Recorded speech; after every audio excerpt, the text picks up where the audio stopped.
Good morning everybody, it's Emmerich here, and today we're breaking down some more Overwatch League action. Today we have the Hangzhou Spark and the NYXL going at it after going to game 6, or map 6 I should say, because the Hangzhou Spark were actually able to force a draw after being down 2-1. So coming into this first matchup, or like this first point, I want to point out the compositional mismatch here. There isn't much of a difference as far as DPS goes, that's the same, but in the tank line it gets a bit more interesting. Guishui's on the Orisa instead of Mano on the Reinhardt. And for the supports, Jonak is on the Moira, and Mandu is on the Lucio, while Bebe and Mika are playing the Zenyatta Baptiste. And this is interesting because everyone knows how good Jonak is on the Ana and the Zenyatta, and you think in a matchup like this, you'd think they'd want to put Jonak on the Zenyatta to mirror it out, but all series long, Jonak's Zenyatta had actually been dominated by Godsby and Architect, and that's honestly kind of what kept the Hangzhou Spark in this series, is that not only were they able to shut down Jonak's Zenyatta and Ana and everything, but Godsby and Architect were able to shut down Sabiolbi and Haxal and Nene and whoever they put in there. They weren't able to do anything. Godsby and Architect, they are a really strong DPS duo, and Architect obviously came to the team recently. He's a great tracer, but even when he wasn't a tracer, he was really able to put in a strong performance. But as far as this first point goes, Sabiolbi's actually on the McCree, and he's able to get some huge picks onto QQ and Godsby, which opened up this first point. And at this point, it's basically a stall game. They have a tankier, like, aggressive composition compared to the Orisa composition. And Godsby and Architect, even though throughout the series they'd switch to as playing the Tracer and whatnot, on this point, it doesn't really matter until this point when the NYXL get caught out a little bit too aggressive. They're actually able to get their 2 men down, and Mano, Haxal in here, they all come out and they're actually killing more of a Spark. Right now you just saw they got 3 kills in the kill feed, but they stayed a little bit too long. Godsby and Architect are able to finish them off. But even with that, the Spark are able to stall out for so long that they're able to get up to around 90% by the time the Spark are actually able to take this point. So look at this point, how they have to take this. The NYXL, they even switched to some stall out comps. You have Haxal switching to Doomfist, Mano switching to Hammond, even though, you know, you still have the point. And that was actually hilarious if you saw that, rewind that.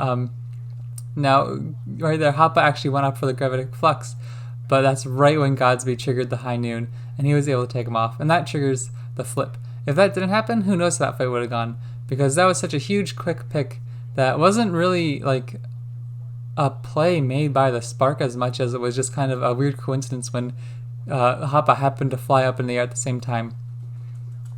So now at this point, this is obviously going to be tough to take again, just like we saw the NYXL struggle to, or the Spark struggle to take it from the XL. The XL are going to struggle to take it from the Spark for a little bit. I really think this defensive stance right here, NYXL is about to get destroyed in this side room. The Zenyatta and Baptiste being run by the Hangzhou Spark is a way better composition for this kind of damage output, especially when you have an ultimate advantage, because the XL had recently just switched to that dive comp, quote unquote dive comp, I'm going to say stall comp, to try to stall out the point. Now they have to switch back, and they have no ultimates, and the Hangzhou Spark really don't have to use a whole bunch to keep it in for that extra fight.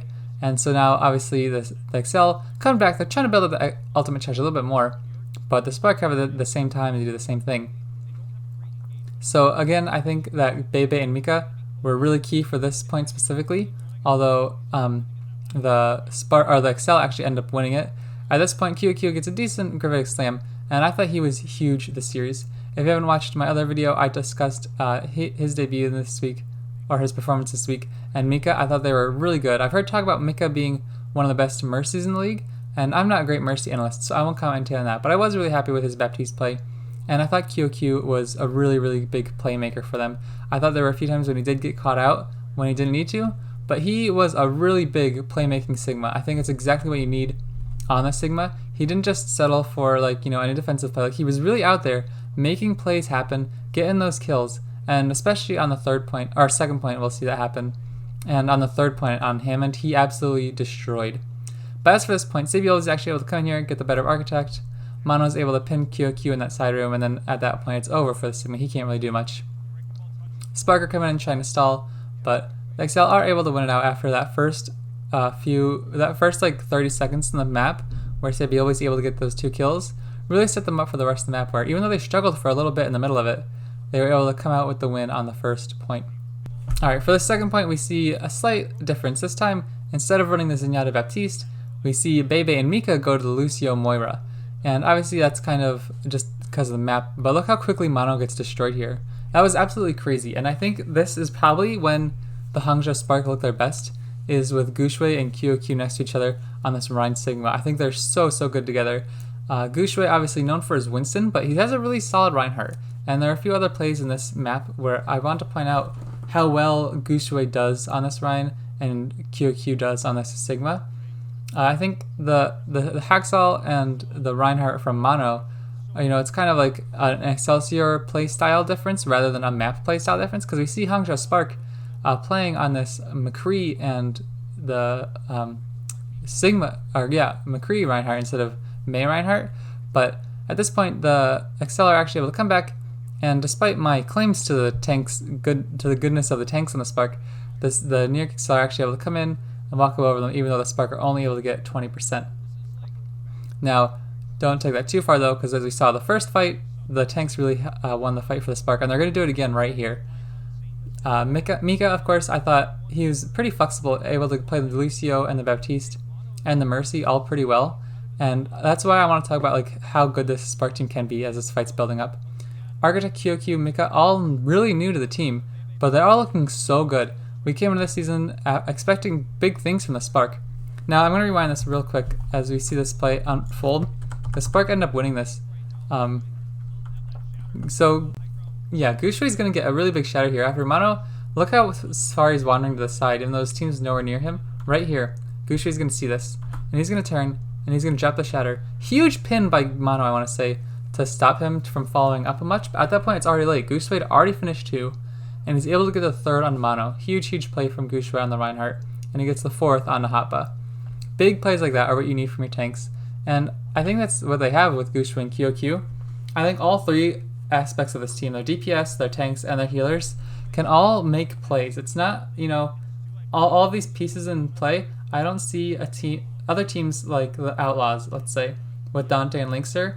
For me, the question is kind of, can Dante and Linkser carry hard enough? But with this, it's not can one group carry hard enough, it's which group's going to carry hard enough, because all 3 of them are so good at what they do. And right here, Sabiolbi comes in with the High Noon, and even though that's not necessarily quote-unquote like an individualistic mechanical prowess play, it opens up the fight, but Architect's able to fight back, gets Sabiolbi down, and right here, I love how good the Spark are at grouping up. Let's rewind this a second. Look how early in this fight they lose the 2 players, and so quickly they're able to kind of reform, and it looks like Gushui's going to get roasted here, but he's able to get out. Bebe's caught out too. He fades away. QOQ is able to regroup with Gushui, and they're able to stall at this point even longer and move around to the other side. And until this wall comes through, it looks like that Gushui and Architect are going to get caught out. But instead, they're splitting up now in a perimeter almost of a skirmish, and Godsby and a huge coalescence from Bebe are able to weaken the team until Mika can come in with the double boop for the final blows. Now, obviously, that's just emphasizing the importance of timing with your team and like how you manipulate your abilities, because a normal boop there isn't going to do much. Like, yeah, it hits 2 people, but what's it going to do? Bump them back a few feet in a non-super critical situation? But at that point, the team had worked so well to will them all down together that Mika's able to come in and finish both of them off for a really good value on his boop, and that's able to get them up to 99%. Also, I'm sorry if you hear loud bumping in the background. There's roof work going on, but that's not going to distract us too bad, I hope. Another coalescence here from Jonak, but his is nowhere near as valuable as Bebe's is, but Sabiolbi's still able to find the early pick in Godsby. And in this map, I think it shows that in the McCree matchup, that Sabiolbi's able to take advantage of the Hangzhou Sparks DPS a little bit more. But on Tracer throughout the rest of the series, I really thought, even though we think of Sabiolbi as one of the best in the world, I thought Architect and Godsby both handled him pretty well.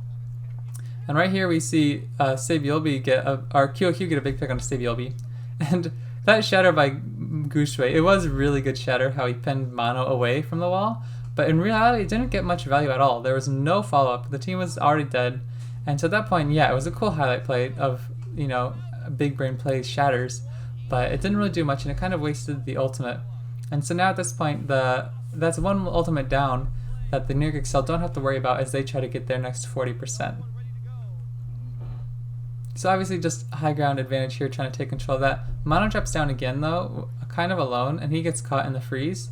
The Sun Barrier from Mondu is able to come in and save him though, And again here, I kind of like how well the Spark are grouping up and forming around. They kind of rotate really well, despite the fact that Sabiolbe is able to chip them out. So big plays from NYXL, but they did have to use a lot of ultimates. You see how low 5 of their players are all 30% or below now. And so coming into the next fight, it's about one fight territory. So you'd rather win that fight than risk losing it if you didn't use your ults. But the Spark are going to be coming up in their next set of ults, and the XL are kind of empty.